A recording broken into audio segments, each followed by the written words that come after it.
এবার metal presence কৃষি সংবাদ সুজলা সুফলা।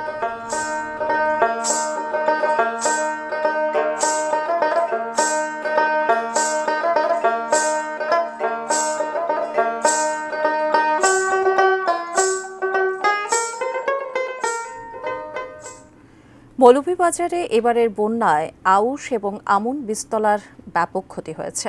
এতে বিপাকে পড়েছেন কৃষকরা। সময়মতো হালিচারা না পেলে আমন আবাদ হুমকির মুখে পড়তে পারে বলে শঙ্কিত তারা।